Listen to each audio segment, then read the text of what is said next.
사랑하는 형제자매 여러분, 주님의 이름으로 평안을 전합니다.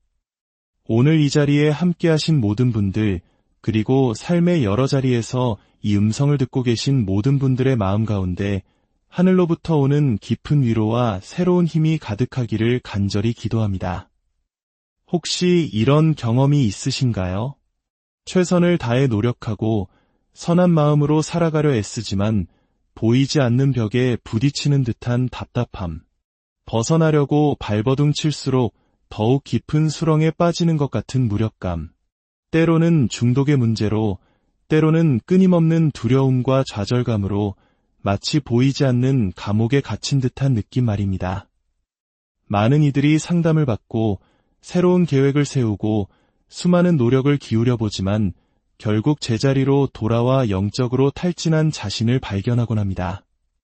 오늘 우리는 왜 이런 일이 일어나는지, 그리고 이 보이지 않는 싸움에서 어떻게 승리할 수 있는지에 대한 성경의 지혜를 나누고자 합니다.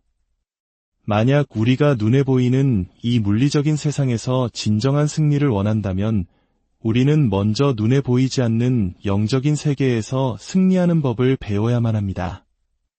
우리 삶의 문제들, 그 표면 아래에는 우리가 미처 인지하지 못하는 거대한 영적 전쟁이 벌어지고 있기 때문입니다. 오늘의 말씀은 우리가 마주한 보이지 않는 적 앞에서 어떻게 굳건히 서고 하나님의 능력으로 무장하여 담대하게 승리할 수 있는지 그 길을 보여줄 것입니다. 이 말씀을 듣고 나누는 이 시간, 하나님의 은혜가 우리의 삶을 변화시키는 통로가 되기를 소망합니다. 이 메시지가 여러분에게 힘이 된다면 주변에 사랑하는 이들에게도 공유하여 함께 은혜를 나누어 주십시오. 여러분의 작은 나눔이 누군가에게는 절실한 희망의 빛이 될 수 있습니다. 먼저 이 영적 전쟁의 본질과 그 기원에 대해 이해하는 것이 중요합니다. 아주 오래전 하나님을 섬기던 가장 아름답고 지혜로운 천사 루시퍼가 있었습니다. 그는 교만한 마음을 품고 하나님께 반역을 일으켰습니다. 그리고 하늘의 천사 3분의 1을 이끌고 하나님을 대적했습니다. 전지전능하신 하나님께서는 그의 반역을 아셨고 그는 하늘의 법정에서 심판을 받았습니다. 그는 온 우주의 주권자이신 하나님을 향한 쿠데타 혐의로 유죄 판결을 받았습니다. 마태복음 25장 41절의 말씀처럼 그와 그를 따르는 타락한 천사들은 영원한 불에 던져지는 형을 선고받았습니다. 누가복음 10장 18절에서 예수님께서는 이렇게 말씀하십니다.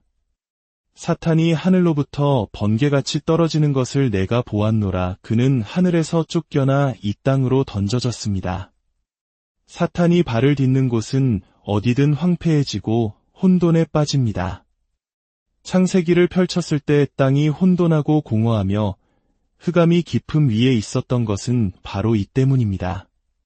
사탄의 영향력 아래 이 땅은 잠시 어둠의 권세 아래 놓이게 된 것입니다. 바로 그때 하나님께서는 놀라운 계획을 세우셨습니다.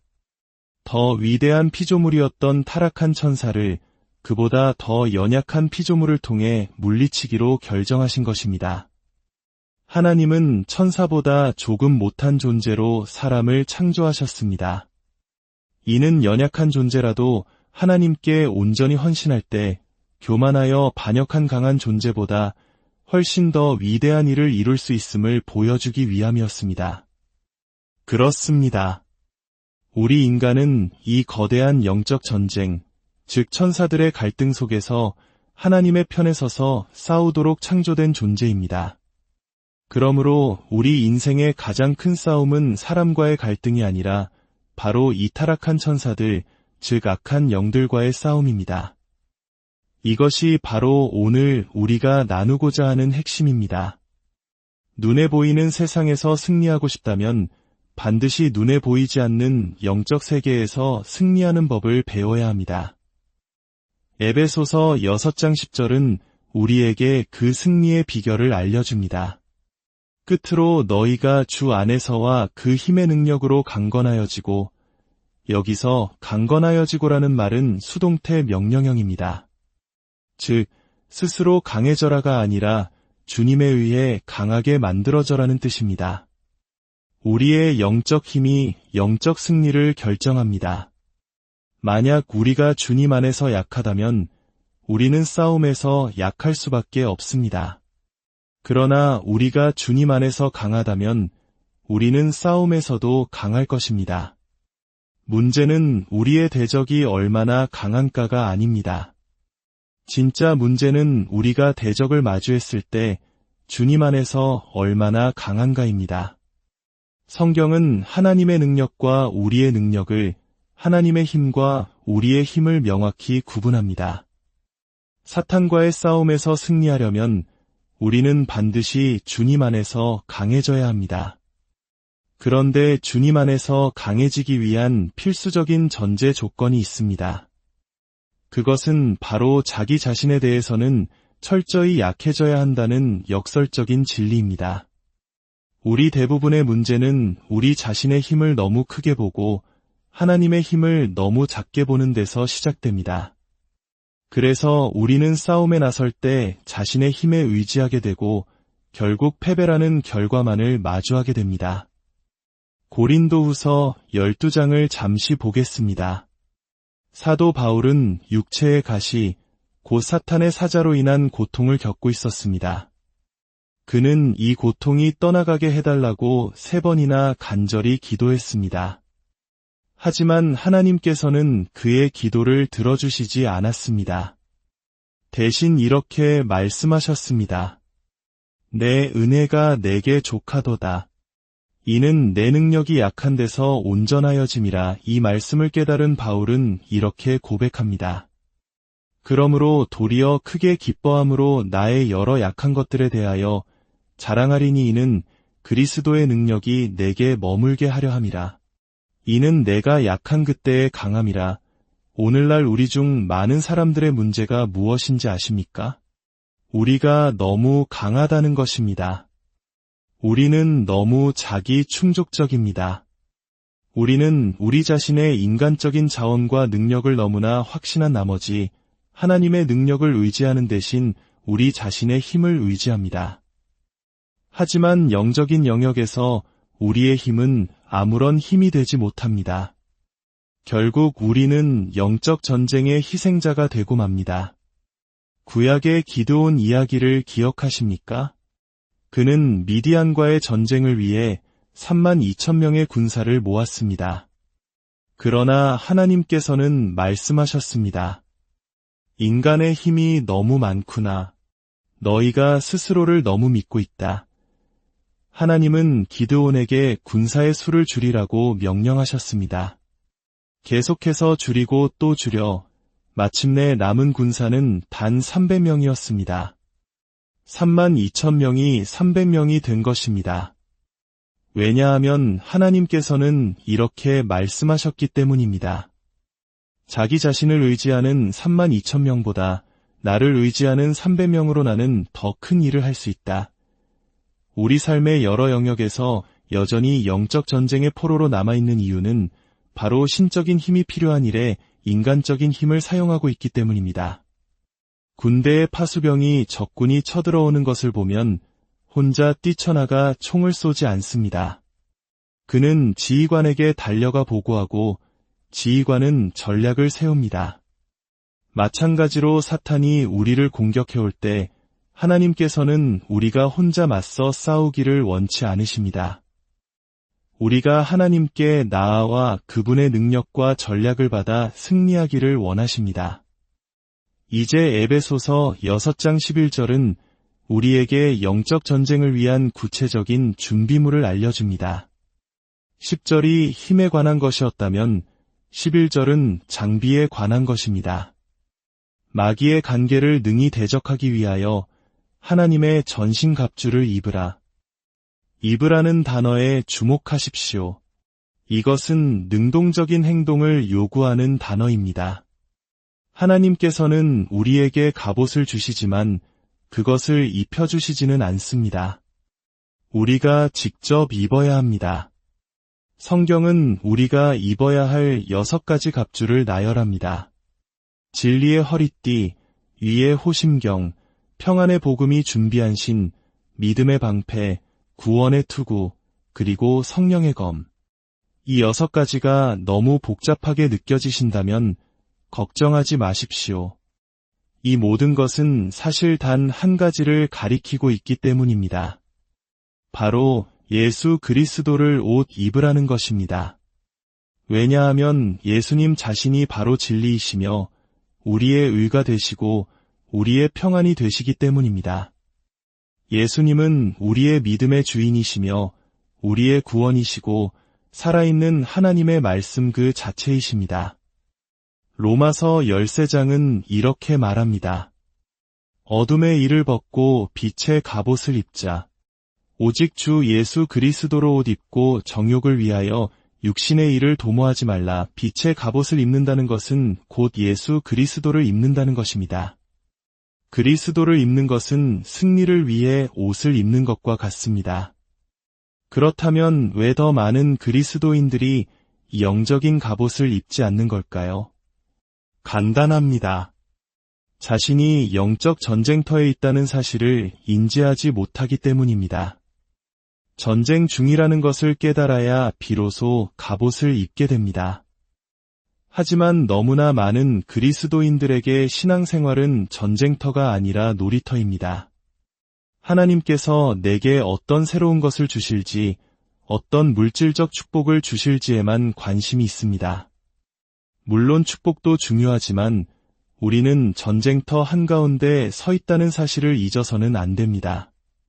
그리스도를 옷 입는다는 것은 그리스도 안에서 우리가 어떤 존재인지 우리의 새로운 정체성을 분명히 아는 것을 의미합니다. 에베소서 2장 6절은 우리가 그리스도와 함께 하늘에 앉혀졌다고 말합니다. 이것은 단순히 정체성의 문제가 아니라 권위의 문제입니다. 그리스도 안에 있는 여러분의 위치, 그리고 그것을 알고 사용할 때 여러분은 사탄을 대적할 합법적인 권위를 갖게 됩니다. 다시 말씀드리겠습니다. 여러분이 그리스도 안에 있다면 여러분은 마귀를 다스릴 법적인 권위를 가집니다. 골로새서 2장 15절은 예수님께서 십자가에서 마귀의 모든 권세를 무력화시키시고 그들을 공개적으로 구경거리로 삼으시며 십자가로 승리하셨다고 선포합니다. 사탄은 이미 완전히 영원히 패배했습니다. 로마서 16장 20절은 더욱 놀라운 약속을 줍니다. 평강의 하나님께서 속히 사탄을 너희 발 아래에서 상하게 하시리라. 사탄은 우리 등 뒤에 있는 존재가 아니라 우리 발 아래에 있어야 할 존재입니다. 그러나 이 약속이 이루어지려면 우리가 순종의 삶을 살아야 합니다.